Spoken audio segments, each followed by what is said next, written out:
আসসালামু আলাইকুম, শুভ সকাল বন্ধুরা। প্রতিদিনের সিম্পল লাইফস্টাইলের নিউ ব্লগ ভিডিওতে তোমাদের সবাইকে আমন্ত্রণ রইল। বন্ধুরা, ঘুম থেকে উঠে আমার বর চলে গেছে হাঁটতে, আর এদিকে আমি ওর খাবার তৈরি করছি। সকালবেলা ঘুম থেকে উঠে আমি ওর জন্য গরম পানি করে তারপর লেবু পানি দিলাম, আর এরপর আমি ওর জন্য কয়েকটা ডিম সিদ্ধ করে নিয়েছি। আসলে ওকে আমি ডিম খেতে দেব। আজকে আমার ডায়েটের দ্বিতীয় দিন, রাতে শুরু করেছিলাম, আর আজকে সকালবেলা আসলে আমি ওইভাবে প্রস্তুতি নিইনি বা তেমন বাজারও করিনি। আমার ঘরে যা ছিল আমি তাই দিয়ে ডায়েটটা শুরু করেছি, আর সেটাই আস্তে আস্তে তার খাবার দাবার সব কিছু নতুন করে অ্যাড করে নেব। এদিকে আমার ছোট দুই বাবু, ওদের জন্য আমি একটু খিচুড়ি রান্না করে নিচ্ছি। আসলে ওদের খিচুড়িতে আমি তেমন মশলা অ্যাড করব না, একটু মুগ ডাল, সিদ্ধ চাউল, আলু, পুঁই শাক, লাউয়ের বীজ দিয়ে নিয়েছি। ওটা দিয়ে আমি ওদের জন্য খিচুড়ি রান্না করে নিলাম। এদিক দিয়ে আমার বরের জন্য দুপুরের রান্না রেডি করতেছি। আর এখানে আমি রুই মাছ নিয়েছি কয়েক পিস, সেগুলো আমি লবণ মরিচ হলুদ এগুলো দিয়ে মেখে রেখে তারপর কড়াইতে একটু জিরা বাটা আর পেঁয়াজ বাটা দিয়ে তার মধ্যে একটু সরিষার তেল দিয়ে আমি ভালোভাবে কষিয়ে তারপর মাছগুলো দিয়ে নেব। আসলে মাছটা আজকে আমি কষাবো আর লাউয়ের তরকারি রান্না করব। সকালবেলা ওকে আমি ডিম সিদ্ধ, লেবু পানি দিয়েছি, তেমন কোনো খাবার দিতে পারিনি, আসলে কিছুই ছিল না, তাই আমি শুধু ডিম সিদ্ধ দিয়েছি। দুটো ডিম সিদ্ধ দিয়েছি আর লেবু পানি দিয়েছি।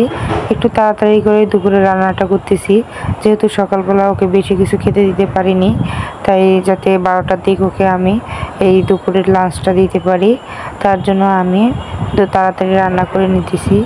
বন্ধুরা, তোমরা সকলে আমার পাশে থাকবে যাতে 7 দিনের এই ডায়েট চার্ট চ্যালেঞ্জে আমি সফল হতে পারি, এবং তোমরা আমার এই ভিডিও দেখে যেন সফলতা পাও।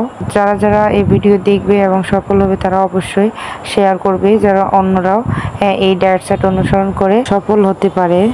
বন্ধুরা, এদিকে আমার মাছ কষা প্রায় হয়ে গিয়েছে। এখন আমি সেটা নামিয়ে ওই কড়াইতে আবার লাউয়ের তরকারি উঠিয়ে দিব, তাই আমি নামিয়ে নিচ্ছি।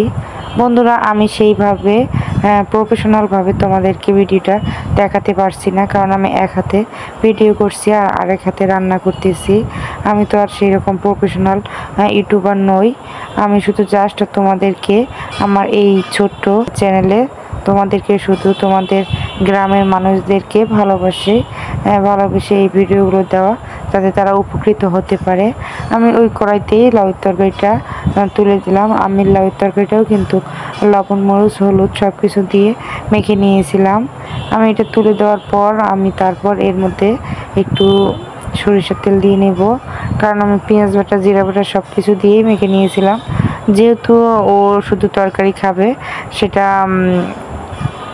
সেইভাবে তেল মশলা দিয়ে রান্না না করলেও চলবে, তাই আমি অল্প মশলা দিয়ে রান্না করে নিচ্ছি।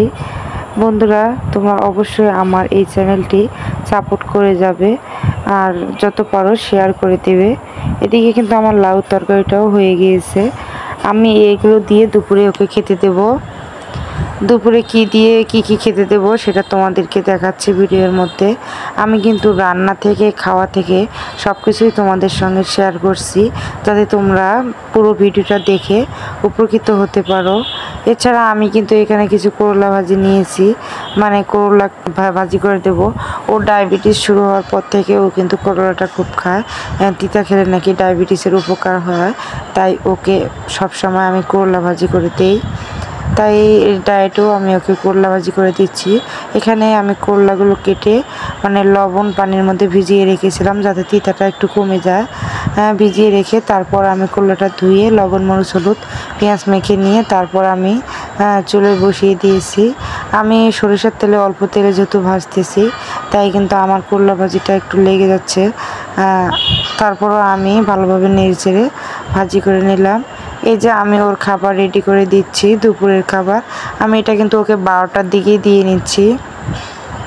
আমি তোমাদের পরবর্তী ভিডিওতে মানে ফুলফিল ডায়েট চার্টটা দেখাবো। এখন আমার মানে বাড়িতে যা আছে সেটা দিয়েই তোমাদেরকে দেখাচ্ছি, কারণ আমি এই ডায়েট উপলক্ষে কোনো বাজার টাজার কোনো কিছুই করিনি। আমার বাসায় বা আমার ফ্রিজে যা কিছু ছিল সেগুলো দিয়েই তোমাদেরকে দেখাচ্ছি, যাতে তোমরা উপকৃত হতে পারো। মানে আমার কাছে তেমন সময় ছিল না, কারণ আমার বর খুবই অসুস্থ। মানে এখন ওকে জরুরি ভিত্তিতে ডায়েট না করলেই নয়, তা না হলে ওকে মেডিকেলে ভর্তি করতে হবে। তাই চিন্তা করলাম যে আমার কাছে যা আছে তাই দিয়ে আমি ডায়েটটা শুরু করি। ও দুপুরে লাঞ্চ খাওয়ার পরে কিন্তু এটা আমি ওকে রাতের খাবার দিচ্ছি। আসলে রাতে কি কি দিলাম, আমি কিছু বাজার অলরেডি করে নিয়েছি। সেটা হলো শসা নিয়েছি আর বাদাম নিয়েছি, আমার যে মাছ ভাজা, ডিম পোস্ট, তারপরে বেগুনের চচ্চড়ি, আর দিয়ে নিলাম শসা আর একটু বাদাম। আসলে এটা রাতের খাবার নয়, তবু আমি এটা দিলাম কারণ এটাই আমার কাছে ছিল। তোমরা যারা ডায়েট শুরু করবে তারা চেষ্টা করবে রাতে 2 পিস মাংস আর শাক তো কমন থাকতেই হবে, বাদাম, ডিম পোস্ট আর একটু সবজি তোমরা রাতে এটা রাখবে। আর মাছটা তোমরা দুপুরে রাখবে। মাছ, সবজি, বাদাম আর শসা আর ডিম পোস্ট। তোমাদের ডিম, বাদাম আর শসা এই 3টা জিনিস তোমাদেরকে কমন থাকতেই হবে প্রত্যেকটি খাবারে। আজকে এই পর্যন্ত। পরবর্তী ভিডিও পেতে অবশ্যই সাপোর্ট করে রাখবে।